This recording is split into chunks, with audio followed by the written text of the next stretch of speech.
it's been repaved. And look at this. It really has made a dramatic difference. And there's a nice constant fall, so all the rainwater that's coming down flows naturally away to the drainage system. So if you're thinking of putting down paving stones or slabs, there's a wide variety you can choose from. Here's just a few. This is a plain grey slab, or a bit more interestingly, this looks like a herringbone brick pattern, or in the grey, a crisscross brick pattern. Well, you could put down these small stones here, and they can look very attractive, but they take a lot longer to lay down. Well, what we've chosen is this grey stone. And actually, while it might look like stone, it's actually reconstituted stone, which makes it a little cheaper to buy. And it's got this attractive ribbon effect, what we call ribbon, is slightly uneven surface to look like the real thing. Having chosen the slabs you want to use, let's look at how to put them on the ground. And like most jobs, the preparation is the very important thing. If the surface is not firm, the slabs are going to wobble or they might settle, which will produce ponding with rainwater and what have you. So let's look at the surface below the paving slabs. Now here we've got, it's very rocky and so it provides a very good stable bed, but if you're on clay soils, you want to have about 150 millimetres of hardcore. Well, that's just rubble pressed into the ground. And to smooth that off, put a bit of sand on, that's called a blinding, to produce a smooth surface. And on top of that, what I recommend is a plastic sheeting like this, and that'll stop vegetation growing up between the paving slabs. And then we've got the bed beneath the paving slabs. Well, this is basically sand with a bit of cement added to it. Now the paving slabs aren't glued to it like you might imagine, they just literally rest on top of the bed, but the bed must be firm. And so that cement binds the sand together. Now there's 1 part of cement to 6 parts of sand here, and there's not very much water. If you put too much water in, when it dries out it can contract and produce an uneven surface. So that's the mixture, and you can use the rake to even it out, and then use a straight edge, which is just a timber batten, to produce a nice smooth surface on which to lay the paving slab. If there are any little depressions, get rid of the leaf, bang it in and then smooth it over. So we've got a nice smooth surface and we can just place the paving slab on top.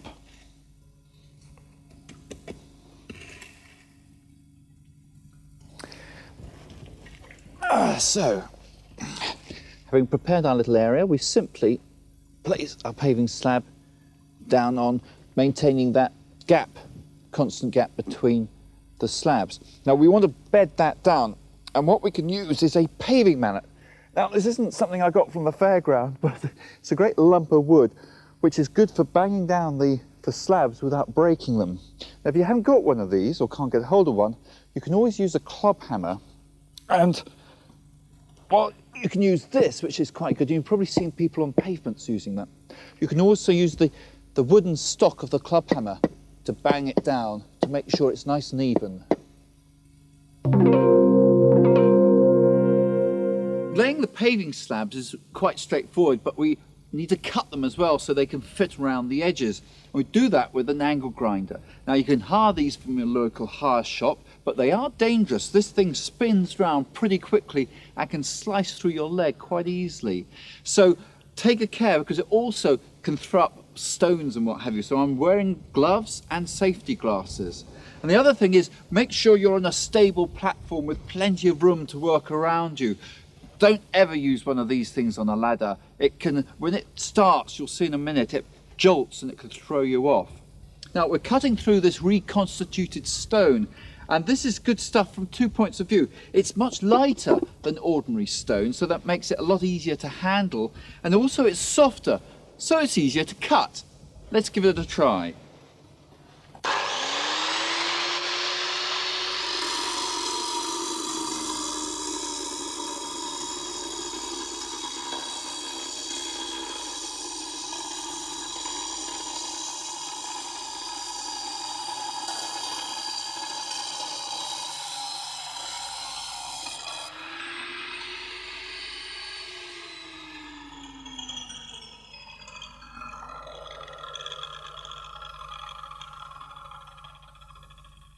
Right, that's cut, and that gives us a nice clean cut there. And it's ready for me to put into place.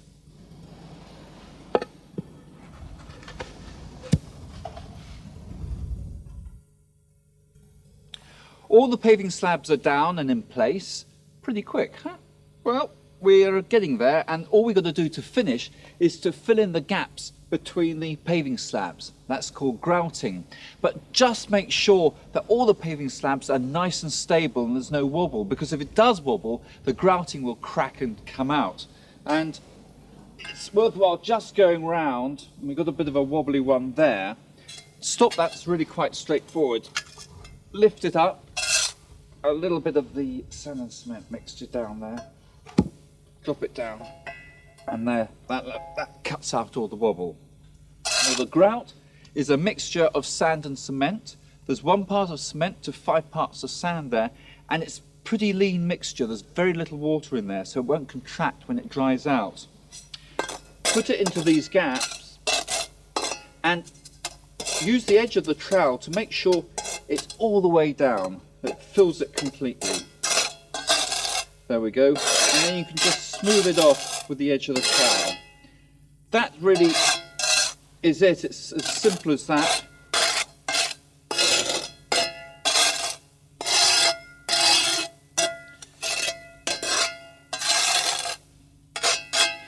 And now I've got to go over and finish the rest. Traditionally, one of the problems with having wooden windows was the maintenance. So when people came to replace the windows, they put in PVC, which were easy to maintain and cheaper. But nowadays, PVC and teak are more or less the same price, so wooden windows are back in fashion again. However, you still need to protect these wooden windows. So how do you do that? Well, first of all, you could paint them, and that would mean putting on an aluminium primer, and then a base coat, and then 2 coats of gloss, and a lot of hard work and a lot of time. The other way to protect wooden windows is to put on a wood stain, and I'll show you these now. Right, well, here are the wood stains. This one here is a water-based stain, and it's mahogany, the traditional brown stain for the wood. The one beside it is a clear stain. Again, this is a water-based stain, and this allows the colour of the wood to come through. Right, but the one I'm going to use is an oil-based stain, and it's this, cobalt blue. And what a magnificent shade that is. Well, wood stains these days come in different finishes. You can have matte or gloss or satin. And the difference between a wood stain and a paint is that the wood stain soaks into the wood, whereas the paint remains on the surface. Well, of course, before we start staining the wood, we have to protect the glass. Instead of putting on the traditional masking tape, use this liquid masking tape. So you just run it around the windows, wait 5 minutes, then off you go. There. So cut in first of all at the side.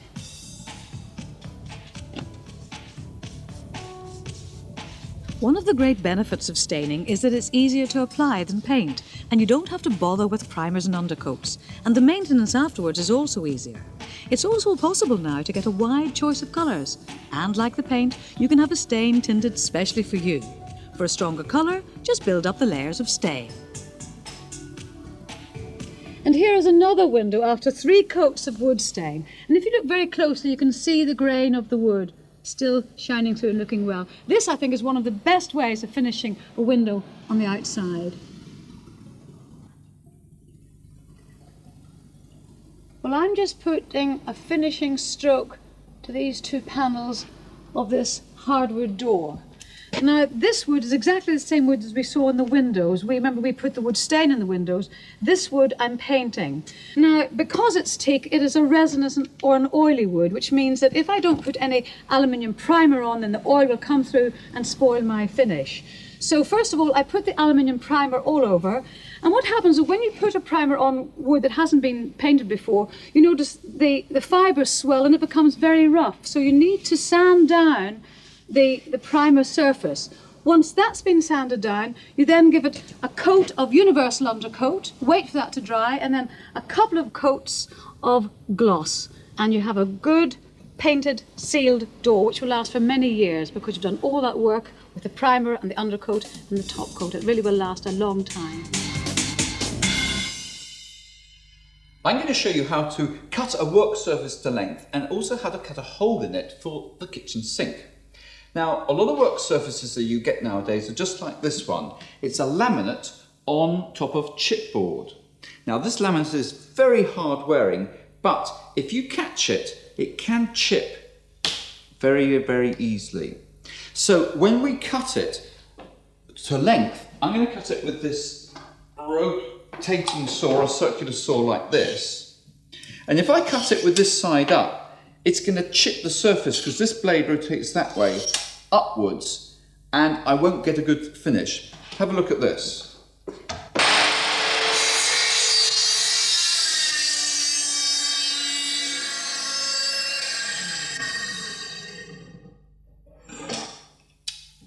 Not very successful. The problem is the blade of the saw rotates upwards and it chips the laminate like that. That's not how we want it. So the trick is to cut the work surface when it's upside down. So I'm turning it upside down and changing ends over because I want to end up with the rounded surface to the front because I want to cut into that, which will ensure a clean edge there. But remember, you've changed the ends over, so do keep in mind that we're cutting off this end now. You'll notice that I've drawn two lines here. Well, that's the line I want to cut along. Now, if you look at the saw, there's a distance between the blade and the edge of the saw. And that edge is going to run along the edge of the straight edge. So I need to offset my line to locate my straight edge by that amount. There. So I will place my straight edge there and clamp it in position. Right, so I position this clamp up this end. This is quite a useful little clamp. You can just use it with one hand like that. And this is a G clamp. And we'll put that up the other end there. Now that's nice and tight, and that straight edge is located firmly in place. Before I actually use the saw on the surface, there's just a couple of things to think about. Firstly, make sure it's clear underneath and that I'm not cutting through the kitchen unit at the same time. And secondly, as I come towards the end of that cut, I don't want this breaking away prematurely. So I'm going to ask Helen if she'll give me a hand and just hold that edge as I slice through the surface. Right. Again, make sure the cable is well out of the way. You don't want to slice through that. And away we go.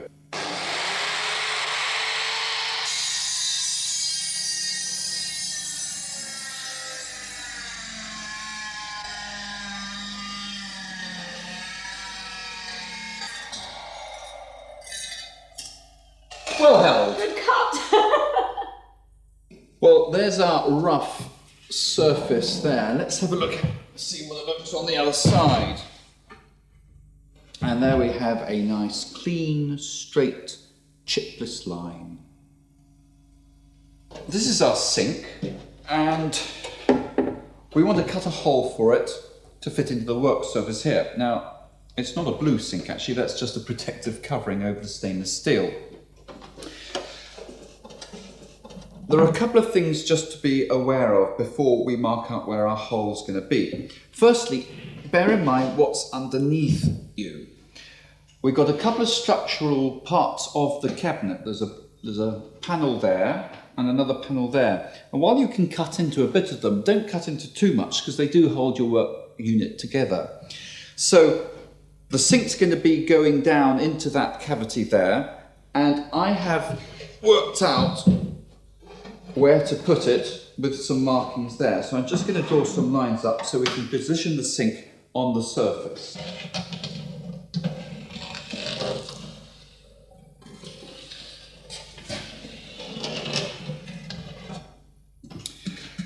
Now, the instructions have told me that I need to draw another line 10 millimeters inside that line, and that's the line I'm going to cut to. I've marked in now that inner line, which is going to be our cut line, and I'm going to use a jigsaw to make the cut. Now, a jigsaw will normally cut on the upstroke, and like the circular saw, with an ordinary blade would cause that chipping that we saw earlier on. So I'm going to use a special blade which is for cutting laminates, and this cuts on a downward stroke, and while it won't be completely chip free, it will be good enough for us.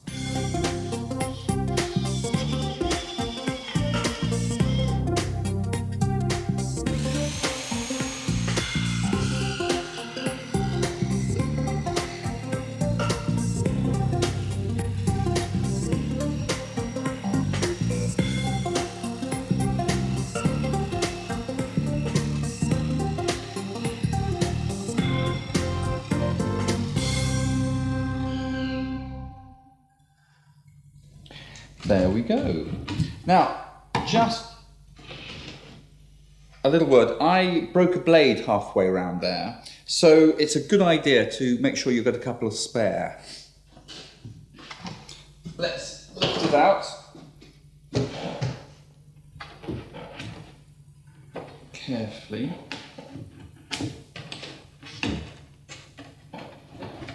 And there we see we have the hole ready for us to put the sink in. Now, a couple of words here, because especially if you've got a long length of work surface, you've reduced the strength of this quite considerably. And if there was a long, say 3 metre length of the surface and I picked it up there, I'll probably break it. And the second thing to remember is this chipboard in here is very absorbent.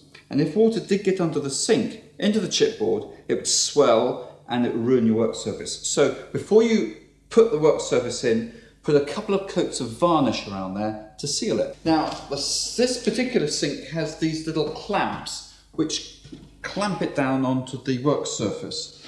And they, with that bit facing outwards, clip on at these points here. Now, you'd normally put them all the way around and then drop the sink in to our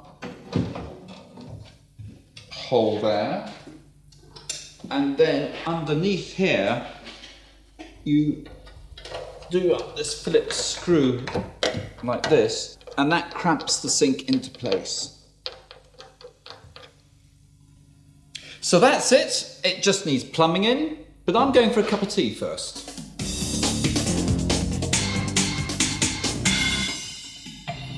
David, you and your cups of tea. Hey, look, forget the cordless drill. It's the tea that's essential for DIY.